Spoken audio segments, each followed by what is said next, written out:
আসসালামু আলাইকুম। আমন্ত্রণ বাংলা ভিশন সংবাদে। আপনাদের সাথে আছি আমি সাবরিনা আলম।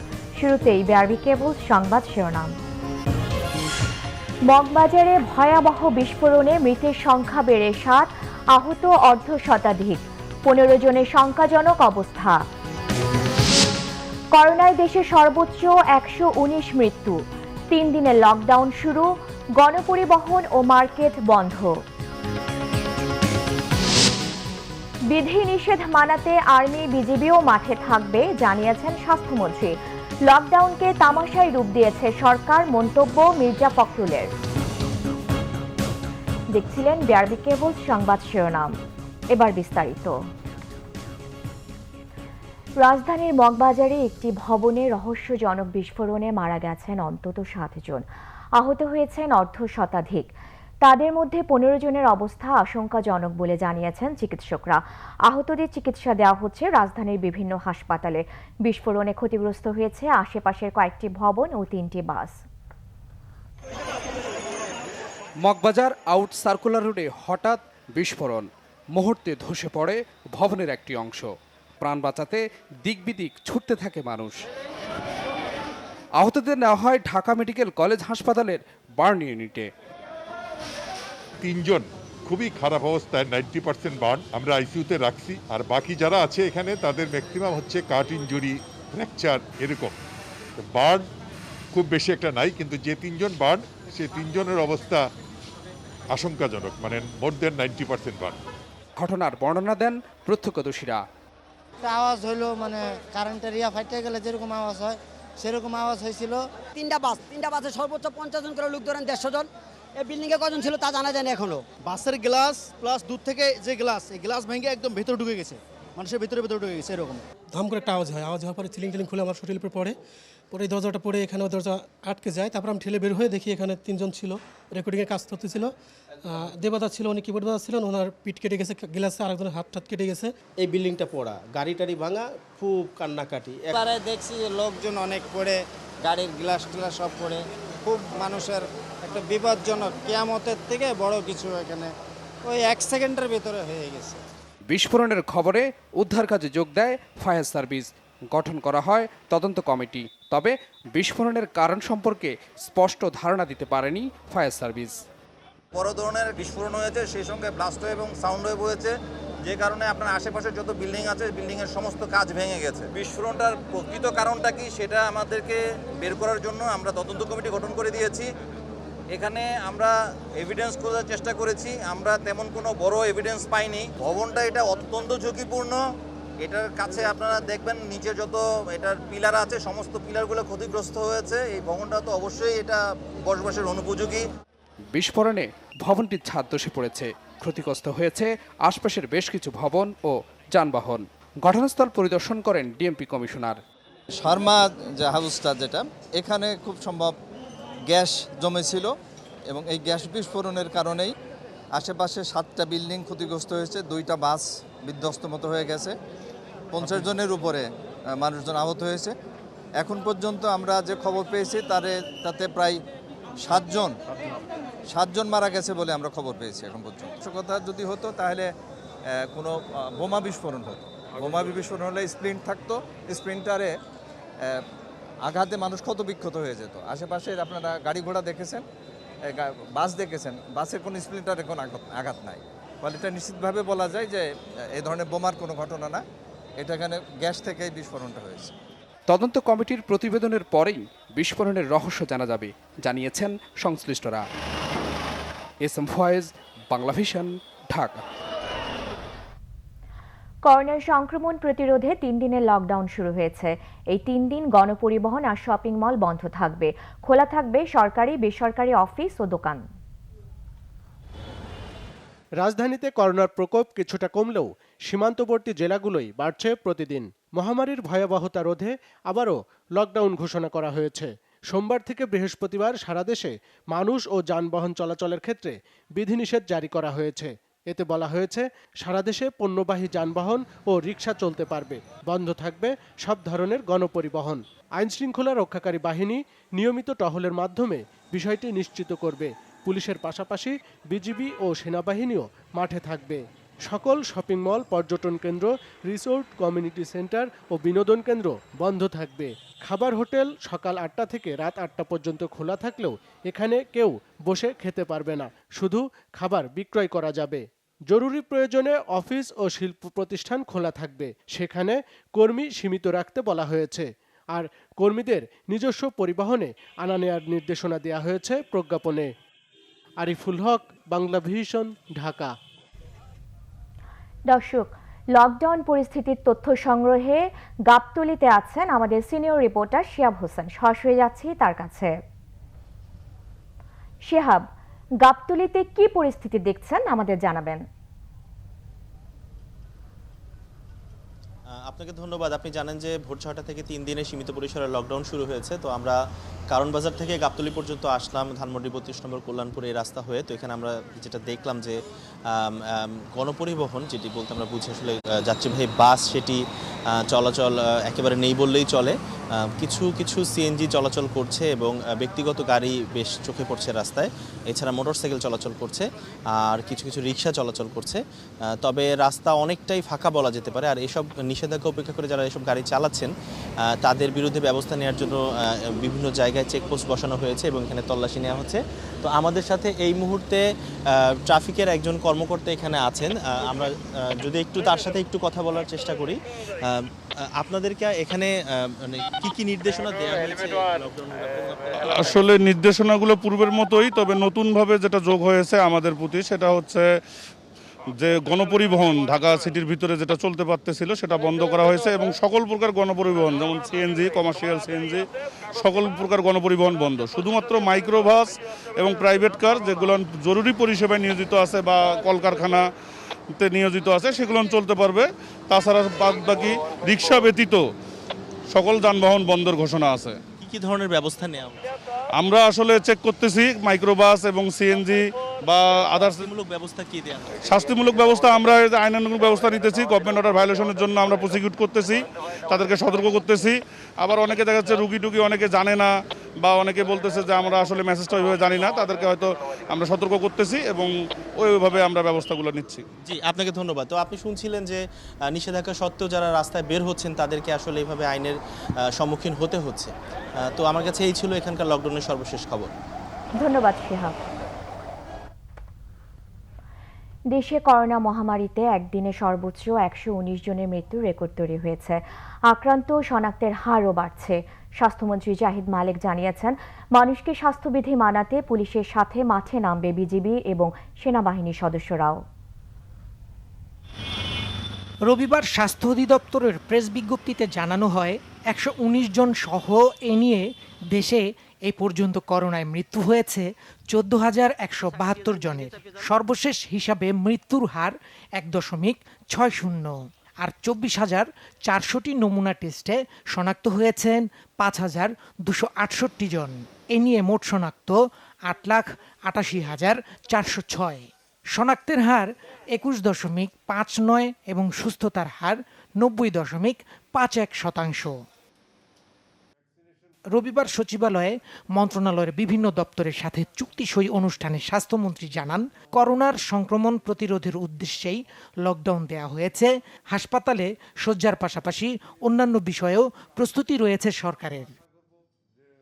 এবার সেনাবাহিনীর সদস্যরাও এবার থাকবে যাতে লকডাউনটা সুন্দরভাবে পালিত হয় এবং আমাদের যে ঊর্ধ্বমুখী যে সংক্রমণটা সেটা রোধ হয় এবং মৃত্যুর সংখ্যাও যাতে আমরা অনেক কমিয়ে আনতে পারি।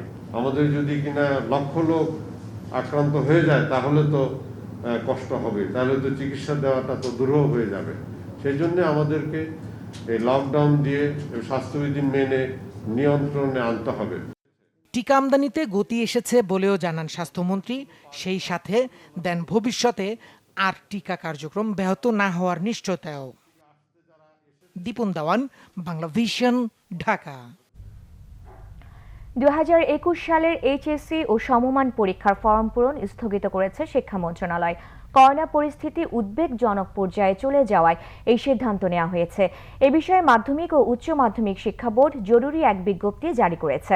পরীক্ষা নিয়ন্ত্রক professor S M Amirul Islam স্বাক্ষরিত বিজ্ঞপ্তিতে জানানো হয়, মহামারী পরিস্থিতির উন্নতি হলে এইচএসসি পরীক্ষার ফর্ম পূরণ কার্যক্রমের পরবর্তী দিনক্ষণ ঘোষণা করা হবে। লকডাউনের কারণে রবিবার দিনভর যাত্রীদের উপচে পড়া ভিড় ছিল রাজধানীর বাস স্ট্যান্ড থেকে শুরু করে ফেরিঘাটেও। করোনাকালে কাজ হারানোয় অনেকে চলে গেছেন নিজের ঠিকানায়। জরুরি প্রয়োজনে কেউ কেউ আবার ঢাকায়ও আসছেন। আরাফাত রাহুলের ছবিতে শিমুলিয়া ঘাট ঘুরে এসে রিপোর্ট করেছেন নাইম হাসান। রাত ফুরালেই শুরু লকডাউন, তার আগেই পৌঁছতে হবে বাড়ি। তাই শেষ মুহূর্তের ভিড় ছিল গাবতলী থেকে আমিনবাজার বাস স্ট্যান্ডে। স্বাভাবিক দামের চেয়ে ৮-১০ গুণ ভাড়া দিয়ে বাড়ির পথে ছুটেছেন মানুষজন। এদিকে মুন্সিগঞ্জের শিমুলিয়া ঘাটে রোববার ভোর থেকে ছিল মানুষের ঢল। দূরপাল্লার বাস ও লঞ্চ চলাচল বন্ধ থাকায় দক্ষিণ অঞ্চলগামী মানুষের ফেরার একমাত্র উপায় এই ফেরি। ফলে পারাপারের প্রতিটি ফেরিতে ছিল মানুষের উপচে পড়া ভিড়। তবে শুধু লকডাউন নয়, এই করোনা যুদ্ধে সব হারিয়ে ফেলাদের কেউ কেউ টিকে থাকার আশায় ছুটেছেন তাদের গন্তব্যে। লকডাউনের জন্য এখানে লকডাউন দিয়েছে, কাজকাম হয় না, গাড়ি ঘোড়া বন্ধ। এখন না খেয়ে থাকবো, দেশে যা শাক দিয়ে ভাত খেলেও শান্তি, খাইতে তো বাঁচতে পারো, এই কারণে চলে যাচ্ছি। ছোট থেকে বড় হয়েছি, ঢাকা এখন ছেড়ে যেতেও খুব কষ্ট হইতেছে, কিন্তু তারপরও মানায় নিতে হইব। করোনার ভিতর কাজ কাম নাই, এই জন্য বাড়িতে চলে যাচ্ছি। আমার পার্লার ছিল, আর হ্যাঁ অবস্থা খারাপ। করোনার জন্য যে অফিসে চাকরি করতো নি প্রাইভেট ফার্মে, সেটা অনেক লস হয়ে গিয়েছে, ওটা এখন বন্ধ করে দিয়েছে। এই জন্য আমরা বাড়ি চলে যাচ্ছি। খারাপ তো লাগবে, এতদিন ছিলাম ঢাকায়, খুব কষ্ট হচ্ছে, কিন্তু তারপরেও তো কিছু করার নেই। এই লকডাউনও খোলা থাকবে কিছু প্রতিষ্ঠান, তাই চাকুরি বাঁচাতে কাউকে ফিরতে হচ্ছে রাজধানীতে। কারোর প্রয়োজনটা আবার তার চেয়েও জরুরি। আমার তো গার্মেন্টস বন্ধ থাকে না। আমাদের পুলিশের কাজ কাম বোঝেন তো, আমাদের ছুটি হাজির হইতে হবে। যেমনি হোক যাইতে হবে, এখন তো খুঁজতে থাকতে হবে। তারপরে 3 তারিখে ফ্ল্যাট মনে করেন, আমার 1 তারিখে আবার করোনা টেস্ট দিতে হইব। ভাই আমার চাকরি শেষ, এই লেগে আর 2 দিন আছে, এর মধ্যে লকডাউন দিতে আছে, ভাই কি করব। যাত্রীদের অতিরিক্ত চাপ থাকায় ঘাটে আটকে রয়েছে কয়েকশো পণ্যবাহী গাড়ি। চাপ কমলেই এগুলো পারাপার হবে বলে জানিয়েছে ট্রাফিক পুলিশ। করোনা শুধু জীবনই কেড়ে নিচ্ছে না, কেড়ে নিচ্ছে লাখো মানুষের কর্ম, বাঁচার উপায়, পরিচয়, অতীত, অস্তিত্ব সব কিছু। লকডাউনের ফলে অনেক পরিবার সব হারিয়ে এখন নিঃস্ব। বেঁচে থাকা লড়াইয়ে টিকে থাকতে তারা ফিরে যাচ্ছেন শেষ সম্বল ভিটে বাড়িতে। পিছনে ফেলে যাচ্ছেন স্বপ্ন, স্মৃতি আর কত সম্পর্ক। যাবার বেলায় তাদের প্রার্থনা একটাই, জীবনে আবার যেন তারা ঘুরে দাঁড়াতে পারে, মহামারী কাটিয়ে পৃথিবী যেন আবারও শান্তিতে ফিরে। নাইম হাসান, বাংলা ভিশন, শিমুলিয়া ঘাট, মুন্সিগঞ্জ। করোনা সংক্রমণ রোধে সরকারের লকডাউন শাটডাউনের সিদ্ধান্ত তামাশায় পরিণত হয়েছে মন্তব্য করেছেন বিএনপি মহাসচিব মির্জা ফখরুল ইসলাম আলমগীর। বিএনপি নিয়ে ওবায়দুল কাদেরের এক মন্তব্যের জবাবে তিনি বলেন, মানুষ জেগে উঠলে আওয়ামী লীগ পালাবার পথও পাবে না। এদিকে দলের স্থায়ী কমিটির সদস্য মির্জা আব্বাস বলেছেন, স্লোগান ঘরে বসে নয়, রাজপথে দিতে হবে, তখনই সরকার নড়বড়ে হয়ে যাবে। বাংলাদেশ জাতীয়তাবাদী দল বিএনপির শনিবার স্থায়ী কমিটির বৈঠকের বিষয়ে জানাতে রবিবার গুলশানে সংবাদ সম্মেলন করে দলের মহাসচিব মির্জা ফখরুল ইসলাম আলমগীর। ব্রিফিংয়ে তিনি বলেন, করোনার ডেল্টা ভেরিয়েন্ট ভারতে প্রাণঘাতী রূপ নিলেও দ্রুত ব্যবস্থা নেয় নিয়ন্ত্রণে সক্ষম হয়েছে তারা। অথচ এ নিয়ে বাংলাদেশ সরকার উদাসীন, তারা ব্যস্ত টাকা হাতানো নিয়ে। একটা লকডাউন তো চলছে এখন, ইট ইজ স্টিল অন, তাই না? তো গাড়ি ঘোড়া আপনি আবার বাইরে জেলাগুলোর সঙ্গে যোগাযোগগুলো বন্ধ করে দিয়েছেন, যার ফলে কি হচ্ছে, মানুষ হেঁটে রওনা দিয়েছে ঢাকার দিকে ফিরে আসতেছে। তো এই যে ব্যবস্থাটা আমরা আগে চিন্তা করবেন না এগুলো যে কী হতে পারে। তেন বলছে যে হ্যাঁ, এরপরে কি বলতে হবে, এরপরে কঠিন লকডাউন, তারপরে কি বলতে হবে, এরপরে হচ্ছে নেত্রীর লকডাউন, এরপরে কি হচ্ছে আল্লাহর কসম লকডাউন। এখন আর বলছে যে সোমবার থেকে নয়, বৃহস্পতিবার থেকে। এই কি ফান তামাশা, তো সেই জন্যই। মির্জা ফখরুল জানান, বেগম খালেদা জিয়ার প্রতিদিনই চেক আপ হয়। সপ্তাহে একবার পুরো মেডিকেল টিম তার শারীরিক অবস্থা পর্যালোচনা করে। তিনি এখন আগের চেয়ে ভালো আছেন। ওবায়দুল কাদের সাহেব সবসময় খুব সুন্দরভাবে কথা বলেন। আবারও তিনি বলেছেন, বিএনপির ভবিষ্যৎ কুয়াশাচ্ছন্ন। বিএনপির ভবিষ্যৎ নিয়ে ওনারা এত উদ্বিগ্ন কেন? আমি খুব সংক্ষেপে বলতে চাই যে আওয়ামী লীগের ভবিষ্যৎ ঘোরতর অমানুষার অন্ধকারে নিমজ্জিত। শুধুমাত্র সময়ের অপেক্ষা। মানুষ যেদিন জেগে উঠবে সেদিন আওয়ামী লীগ পালাবার কোনো পথ খুঁজে পাবে না। এদিকে বিএনপি চেয়ারপারসন বেগম খালেদা জিয়ার উন্নত চিকিৎসা ও মুক্তিসহ দলের নেতাদের মিথ্যা মামলা ও সাজার প্রতিবাদে জাতীয় প্রেস ক্লাবে সমাবেশ করে খুলনা বিভাগীয় বিএনপি ও অঙ্গ সংগঠনের কেন্দ্রীয় নেতারা। এতে দলের স্থায়ী কমিটির সদস্য মির্জা আব্বাস বলেন, সভ্য দেশ ও সভ্য সরকার হলে অবশ্যই বেগম খালেদা জিয়াকে রাষ্ট্রীয় খরচে বিদেশে চিকিৎসার অনুমতি দিত। কিন্তু এই সরকার সেটা করেনি, করবেও না। বেগম জিয়ার কিছু হলে আসামির কাঠগড়ায় দাঁড়াতে হবে এই সরকারকে। স্লোগান ঘরের ভিতরে নয়, স্লোগান বাইরে দিতে হয় আমাদেরকে। আজকে আমরা ছোট ছোট মিটিং করছি, এই ছোট ছোট মিটিং যখন সমষ্টিগত হবে, ঐক্যবদ্ধ হবে, এই স্লোগানের গগন বিদের আওয়াজে এই সরকারের রক্তে তোষ নড়বড়ে হয়ে যাবে, ক্ষমতায় টিকে থাকতে পারবে না। বিভিন্ন দেশের উদাহরণ টেনে তিনি বলেন, সেসব ফ্যাসিস্ট সরকারদের মতো করুণ পরিণতি হবে এই সরকারেরও। এই সমস্ত আহমেদ সরওয়ার, বাংলা ভিশন, ঢাকা। প্রধানমন্ত্রী শেখ হাসিনা বলেছেন, করোনার দ্বিতীয় ঢেউ শুরু হয়েছে। আক্রান্তের পাশাপাশি মৃত্যুর সংখ্যাও বাড়ছে। তাই স্বাস্থ্যবিধি মানার পাশাপাশি নিজেদের সুরক্ষিত রাখতে সবাইকে বিশেষভাবে অনুরোধ জানিয়েছেন তিনি।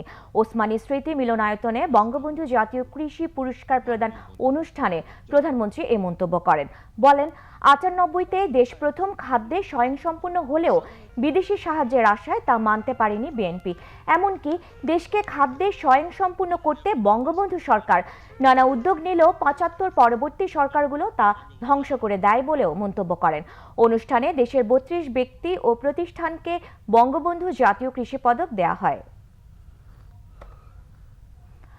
অক্সফোর্ড অ্যাস্ট্রাজেনেকার ২ ডোজ টিকা নেয়া মানুষের শরীরে ৯৩% অ্যান্টিবডি তৈরি হয়েছে, এমন প্রমাণ পেয়েছে ঢাকা মেডিকেল কলেজ হাসপাতালের মাইক্রোবায়োলজি বিভাগ। রবিবার সংবাদ সম্মেলনে গবেষণা দল জানায়, অক্সফোর্ড অ্যাস্ট্রাজেনেকা ভ্যাকসিন প্রথম ও দ্বিতীয় ডোজের পর অ্যান্টিবডি রেসপন্সের উপর ৫ মাস গবেষণা করেছেন তারা। ঢাকা মেডিকেল কলেজ হাসপাতালের ডাক্তার ও কর্মচারী থেকে ৩০৮টি নমুনা সংগ্রহ করা হয়। গবেষণায় দেখা গেছে, প্রথম ডোজ দেওয়ার ৪ সপ্তাহ পর নমুনা সংগ্রহ করা হয় এবং ৪১% অংশগ্রহণকারীর শরীরে অ্যান্টিবডি পাওয়া গেছে। তবে এই অ্যান্টিবডি করোনা থেকে মুক্তির নিশ্চয়তা না দিলেও মৃত্যু ঝুঁকি কমিয়ে আনে। টিকা নেওয়ার পর অ্যান্টিবডি ৬ থেকে ১ বছর স্থায়ী হতে পারে।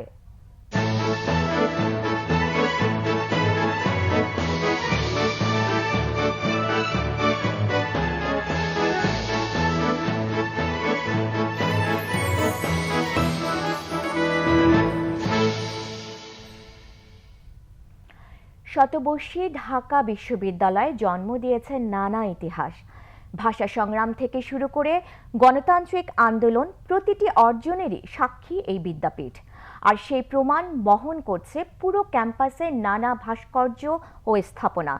জানা অজানা সেই ইতিহাসের কিছুটা তুলে ধরেছেন মিরাজ হোসেন গাজী, ছবি তুলেছেন এম সেলিম। সেদিনও বৃষ্টি ছিল। এই ভাস্কর্যের মতোই হাতে হাত রেখে চলছিল প্রতিবাদী মিছিল। দিনটি ১৯৯২ সালের ১৩ই মার্চ। মুষলধারে সেই বৃষ্টির দিনে সন্ত্রাসীদের গুলিতে শহীদ হওয়া রাজুর স্মৃতি আজও বীরদর্পে দাঁড়িয়ে। ঢাকা বিশ্ববিদ্যালয় এলাকায় এই স্থাপনা দেখে ইতিহাসে ফিরে তাকাননি এমন মানুষ খুবই কম। কিন্তু অনেকেরই হয়তো অজানা এই শ্বেত পাথরের ভাস্কর্যের আড়ালে থাকা রক্তাক্ত কাহিনী। ৯২-এর সেই দিনটিতে সাহসী ছাত্র মঈন হোসেন রাজুর সাথেই ছিলেন বন্ধু আবদুল্লাহ মাহমুদ খান। আমরা এদিক থেকে মিছিল করে আসছিলাম, আমি এই জায়গায়, রাজু এখানে আমার পাশে ঠিক এই জায়গায় এইভাবে হাত ধরা ছিলাম আমরা। রাজু চিৎকার করে বললো যে মাহমুদ ওরা মিছিলের উপর গুলি করছে। হঠাৎ খেয়াল করলাম যে রাজু আমাকে নিচে টানতেছে। বেসিক্যালি ওই গুলিটাই রাজুর লাগছে। ডাক্তার ডিক্লেয়ার করলো যে রাজু আর নাই। ঢাকা বিশ্ববিদ্যালয়ের কলাভবনের সামনে মুক্তিযুদ্ধের স্মৃতি বিজড়িত অপরাজেয় বাংলা। শিক্ষার্থীদের কাছে পাথরের মতো কঠিন সংগ্রামের অনুপ্রেরণার ছায়াতল এই ভাস্কর্য। মুক্তিযুদ্ধে ভিন্ন পেশার মানুষের অংশগ্রহণ তুলে ধরা হয়েছে শ্বেত পাথরে। পাশেই উপাচার্যের বাসভবনের সামনে স্মৃতি চিরন্তন। মুক্তিযুদ্ধে ঢাকা বিশ্ববিদ্যালয়ের শিক্ষক, শিক্ষার্থী, কর্মকর্তা, কর্মচারী ও অন্য শহীদদের স্মরণে এই নাম ফলক, যা এই শিক্ষা প্রতিষ্ঠানে গৌরবগাথা ইতিহাসের অংশ। বিশ্ববিদ্যালয়ের জগন্নাথ হল ও বুয়েটের মাঝখানে সড়ক দ্বীপে মাথা উঁচু করে আছে বাংলার ইতিহাসের ধারক স্বাধীনতা সংগ্রাম ভাস্কর্য। ভাষা আন্দোলন থেকে শুরু করে মুক্তিযুদ্ধ, বঙ্গবন্ধু সহ ইতিহাস সৃষ্টিকারী শতাধিক বিশিষ্টজনকে তুলে ধরেছেন ভাস্কর শামীম শিকদার। মধুর ক্যান্টিনের চা। বিশ্ববিদ্যালয়ের নবীন ও সাবেক শিক্ষার্থীদের কাছে শত স্মৃতির কেন্দ্র এই রেস্তোরাঁ। ছাত্র রাজনীতির আতুরঘরও বলা হয় মধুর ক্যান্টিনকে। শত বছরের এই বিদ্যাপীঠের চেয়েও বেশি বয়সে স্থাপনা এখনকার মধুর ক্যান্টিন। জনশ্রুতি আছে ঢাকার নবাবদের জলসাঘর উত্তরাধিকার সূত্রে খাবার হোটেল ব্যবসায়ী হিসেবে পান মধুসূদন দে। ৭১-এর কালরাত্রিতে অনেকের সাথে ছেলে পুত্রবধূ সহ সস্ত্রীক শহীদ হন সবার প্রিয় মধুদা। আজও বাবার স্মৃতি এই রেস্তোরাঁ জিয়ে রেখেছেন অরুণ কুমার দে। হচ্ছে আমার বাবা আপনাদের প্রিয় মধুদা শহীদ মধুসূদন দে। আমি তখন সামনেই ছিলাম, আমার সামনেই হত্যাকাণ্ড ঘটে। আমার বাবার যে নীতি এবং সেই নীতি ধারণ করে আমি মধুর ক্যান্টিন পরিচালিত করছি। আগামী প্রজন্মের কাছে মধুর ক্যান্টিন এবং মধুর ক্যান্টিনের যে ইতিহাস ঐতিহ্য সেটাকে ধারণ করতে হবে। ভাষার জন্যে প্রাণ দেয়া একমাত্র জাতি বাঙালি। আর এই অর্জনে সংগ্রামী শহীদদের স্মরণে ঢাকা মেডিকেলের পাশেই কেন্দ্রীয় শহীদ মিনার। ইতিহাসের সাক্ষী এই মিনার বাঙালির প্রজন্ম থেকে প্রজন্মের সংগ্রামী চেতনার উৎস। স্থাপত্য শিল্পের অনন্য নিদর্শন কার্জন হল। ভাষা সংগ্রাম ও দেশ গঠনের অন্যতম সাক্ষী এই ভবন। ১৯৪৮-এর ২৪ মার্চ এই ভবনে বিশেষ সমাবর্তনে গভর্নর কায়েদে আজম জিন্নাহ পাকিস্তানের একমাত্র রাষ্ট্রভাষা উর্দু করার ঘোষণা দিলে এই কার্জন হলে প্রথম আনুষ্ঠানিক প্রতিবাদ জানান শিক্ষার্থীরা। কার্জন হল এমন গৌরবোজ্জ্বল নানা ইতিহাসের সাথে স্থাপত্যেও ঐতিহ্যের ধারক। প্রতিষ্ঠা লগ্নে ঢাকা বিশ্ববিদ্যালয় এলাকার আয়তন ছিল ৬৫০ একরের মতো। ১০০ বছরে এসে সেই জায়গা কমতে কমতে এখন দাঁড়িয়েছে মাত্র ২৫৬ একরে। তাতে কি হয়েছে? জায়গা কমলেও এই বিশ্ববিদ্যালয়ের ঐতিহাসিক গুরুত্ব বেড়েছে বছরকে বছর। আর তা শুধু এই কার্জন হল থেকে শুরু করে রাজু ভাস্কর্যের মধ্যেই সীমাবদ্ধ নয়। ঢাকা বিশ্ববিদ্যালয়ের প্রতিটি অলিতে গলিতে গাছপালায় মিশে আছে জানা অজানা কত না ইতিহাস। মিরাজ হোসেন গাজী, বাংলা ভিশন, কার্জন হল, ঢাকা। অভিযোগ গঠনের মধ্য দিয়ে শুরু হলো সাবেক সেনা কর্মকর্তা সিনহা মোহাম্মদ রাশেদ হত্যা মামলার বিচার কাজ। সাক্ষ্য গ্রহণ শুরু হবে ২৬ জুলাই।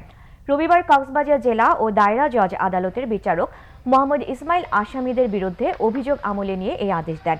এই সময় আদালতে হাজির করা হয় টেকনাফ থানার সাবেক ওসি প্রদীপ কুমার দাস সহ অভিযুক্ত ১৫ আসামিকে। একই সময়ে সাবেক ওসি প্রদীপ, এসআই নন্দদুলাল রক্ষিত ও কনস্টেবল সাগর দেব সহ ৬ জনের জামিন আবেদন নামঞ্জুর করে আদালত। শুনানি শেষে আসামিদের কারাগারে পাঠানো হয়। ৩১ জুলাই রাতে কক্সবাজারের টেকনাফ উপজেলার বাহাতছড়া ইউনিয়নের শামলাপুর চেকপোস্টে পুলিশের গুলিতে নিহত হন অবসরপ্রাপ্ত মেজর সিনহা মোহাম্মদ রাশেদ খান। এ ঘটনায় ১৩ ডিসেম্বর ১৫ জনকে অভিযুক্ত করে আদালতে চার্জশিট দেয় র্যাব। জলবায়ু পরিবর্তন ও পরিবেশ সংরক্ষণের বিষয়টি বিবেচনা করে দেশে প্রস্তাবিত ১০টি কয়লা বিদ্যুৎ কেন্দ্র বন্ধের সিদ্ধান্ত নিয়েছে সরকার। সচিবালয়ে এক ব্রিফিংয়ে একথা জানান বিদ্যুৎ, জ্বালানি ও খনিজ সম্পদ প্রতিমন্ত্রী নসরুল হামিদ। প্রতিমন্ত্রী বলেন, যেসব কয়লা ভিত্তিক বিদ্যুৎ কেন্দ্রের অগ্রগতি সন্তোষজনক নয়, এমন কেন্দ্রের অনুমোদন বাতিল করা হয়েছে। বাতিল করার প্রকল্পগুলো হলো পটুয়াখালী ১৩২০ মেগাওয়াট, উত্তরবঙ্গ, মাওয়া, ঢাকা, চট্টগ্রাম, খুলনা, মহেশখালীতে প্রস্তাবিত বিদ্যুৎ কেন্দ্র। তবে আলোচিত রামপাল বা বরগুনার বিদ্যুৎ কেন্দ্র বাতিল করা হয়নি। নসরুল হামিদ জানান, প্যারিস এগ্রিমেন্ট সই করা এবং প্রধানমন্ত্রী ক্লাইমেট ভালনারেবল ফোরাম CVF এর সভাপতি নির্বাচিত হওয়ায় পরিবেশ বান্ধব জ্বালানিতে গুরুত্ব দিতে চায় সরকার। প্রতিমন্ত্রী বলেন, ব্যবসা বাণিজ্যের প্রসার বাড়াতে বিদ্যুৎ জ্বালানির দাম সাশ্রয়ী করতে হবে। ঢাকা বোট ক্লাবে ধর্ষণ ও হত্যা চেষ্টার অভিযোগ সম্পর্কে অভিনেত্রী পরিমণিকে জিজ্ঞাসাবাদ করেছে সাভার মডেল থানা পুলিশ। নায়িকা পরিমণি জানান, মামলায় গ্রেফতার নাসির ও অমির বিরুদ্ধে যে অভিযোগ করা হয়েছে সে বিষয়গুলো নিয়েই সরাসরি জানতে চেয়েছে পুলিশ। তাকে প্রায় ৪.৫ ঘন্টা জিজ্ঞাসাবাদ করা হয় বলে জানায় পরিমণি। এ সময় তার কাস্টিউম ডিজাইনার জিমিকেও সাক্ষী হিসেবে জিজ্ঞাসাবাদ করে পুলিশ। কোনো গণমাধ্যম কর্মীকে থানা এরিয়াতে ঢুকতে দেওয়া হয়নি। এদিকে জিজ্ঞাসাবাদের বিষয়ে পুলিশের পক্ষ থেকে কোনো তথ্য দেওয়া হয়নি সাংবাদিকদের। রোববার সন্ধ্যা 7টার দিকে থানা থেকে বের হন পরিমণি। এ সময় তার সঙ্গে 5 জন ছিলেন। গত 9 জুন ঢাকা বোট ক্লাবে পরিমণিকে ধর্ষণ ও হত্যার অভিযোগ করে পরিমণি 14 জন নাসির উদ্দিন মাহমুদ আমি সহ 6 জনের বিরুদ্ধে মামলা করেন। সংবাদ শেষ করব বিআরবি কেবল শিরোনামগুলো আরেকবার জানিয়ে। মগবাজারে ভয়াবহ বিস্ফোরণে মৃতের সংখ্যা বেড়ে 7, আহত অর্ধশতাধিক, 15 জনের শঙ্কাজনক অবস্থা। করোনায় দেশে সর্বোচ্চ 119 মৃত্যু, 3 দিনের লকডাউন শুরু, গণপরিবহন ও মার্কেট বন্ধ। বিধিনিষেধ মানাতে আর্মি বিজিবিও মাঠে থাকবে জানিয়েছেন স্বাস্থ্যমন্ত্রী। লকডাউনকে তামাশায় রূপ দিয়েছে সরকার, মন্তব্য মির্জা ফখরুলের। এই ছিল এখনকার মতো, পরের সংবাদ সকাল 10টায়, এর আগে 9টায় নিউজ টপ 10। এছাড়া বাংলা ভিশন সংবাদ ও সংবাদ সংশ্লিষ্ট অনুষ্ঠান দেখতে ভিজিট করুন www.bvnews24.com ও facebook.com/banglavisionnews এবং সাবস্ক্রাইব করুন youtube.com/banglavisionnews। ধন্যবাদ।